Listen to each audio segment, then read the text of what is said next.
Old age में जब भविष्य नहीं बचता तो ऐसा नहीं लोग वर्तमान में जीने लगते हैं, वो निराशा, भविष्य को न पकड़ पाने की एक निराशा होती है, क्योंकि डिस्पेयर है, क्योंकि हम वर्तमान में मजबूरी में गिरते हैं, वो हमारा जॉय नहीं है। और जिसको ये कहते हैं कि अपने बच्चों के साथ हम अपने फिर से अपने बचपन को जीते हैं या हम उन चीज़ों को फिर से एंजॉय करते हैं, और एक अंदर कई बार अंडरस्टैंडिंग भी आती है, कई बार जॉय भी आता है, यही है पास्ट लाइफ रिग्रेशन। इन्हीं सिद्धांतों पर आधारित करके पास्ट लाइफ रिग्रेशन को डेवलप किया गया, PLR को, क्योंकि आप पीछे लौटकर अपने आप को देखने की कोशिश कर रहे हैं। उससे कई सारी समझ भी आपको आ सकती है, कई सारी अंतर्दृष्टियाँ आ सकती हैं। इसीलिए कोई भी ध्यान की विधि बनती है तो बड़े व्यवहारिक अनुभवों पर बनती है, उसमें फैंटेसी नहीं होती। अब देखो, कोई अगर व्यक्ति, अभी कोई लड़का है मान लो, अभी पिता नहीं बना, या कोई लड़की अभी माँ नहीं बनी, उसके सामने बच्चा नहीं आया, बच्चे नहीं आए, तो बच्चों के साथ क्या डिफ़िकल्टी होती थी, क्या जॉय होते थे, कैसी कैसी चीज़ें होती थी, वो लर्निंग और वो अंडरस्टैंडिंग उसको आती नहीं, वो सोच के भी उसको ला नहीं सकता था। अब आप ही देखिए, जब बच्चा आपका पैदा हुआ होगा तो जो चीज़ें आपको समझ में आई होंगी उनको आप सोच के नहीं समझ सकते थे, वो हुई तभी समझ में आई। और उसमें फिर क्या है, एक एक्सपेंडेड अंडरस्टैंडिंग होती है। अतीत और भविष्य एज सच कोई होते नहीं हैं, इसको कहते हैं टाइम एक ही है, टोटलिटी ऑफ टाइम है।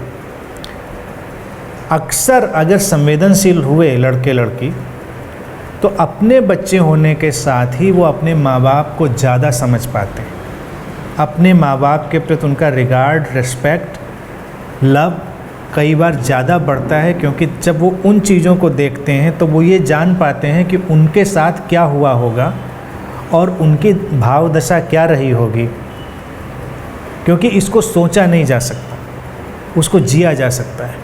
तो देखा जाए दो डायरेक्शन में जाती, एक है आपने बच्चे के साथ उसको जिया जाना, और एक्सपेंडेड करके आपने अपने पेरेंट्स को जब देखा तो उनके लिए आपको नए सिरे से कंपैशन, नए सिरे से रिगार्ड, नए सिरे से उनको एक उनके लिए ग्रेटिट्यूड, वो सब भी आता है।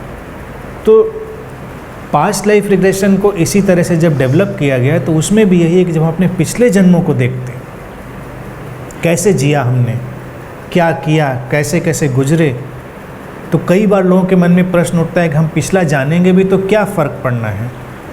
लेकिन जब हम पिछला जानते हैं तो आज के जीवन में वो विजडम हमारी लागू होती है कि ऐसा ऐसा हुआ था तो उसका परिणाम ये आया। तो आज के जीवन में जो हम जी रहे हैं उसको लेकर हमारे अंदर नए सिरे से हम्बलनेस, नए सिरे से हमारे अंदर इंसाइट, नए सिरे से स्वीकार, बहुत सारी चीज़ें आ जाती हैं।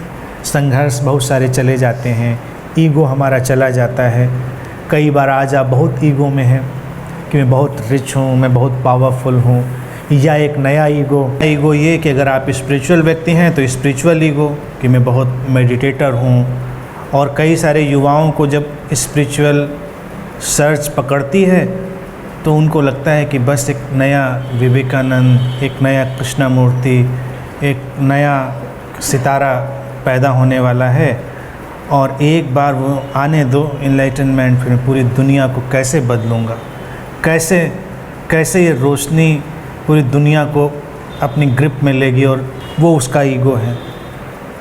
जब पीछे लौट कर पास्ट लाइफ में आप देखते हैं कि आपने कैसी कैसी ज़िंदगियां बिताई हैं, मूर्खता से भरी, अच्छाई से भरी, आप अपने को बहुत पवित्र समझ रहे थे तो कैसी अपवित्र, टेक्निकल अपवित्र, मतलब जो कंसेप्चुअल बात कर रहा हूँ, तो आज आप हम्बल हो जाते हैं।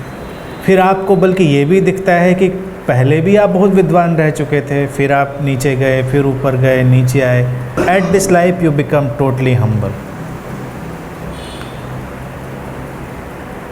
ज़िंदगी बहुत आसान, कोई संघर्ष नहीं। तो पास्ट लाइफ रिग्रेशन का ये बहुत इम्पोर्टेंट सिनेरियो है जो बदलाव लाता है।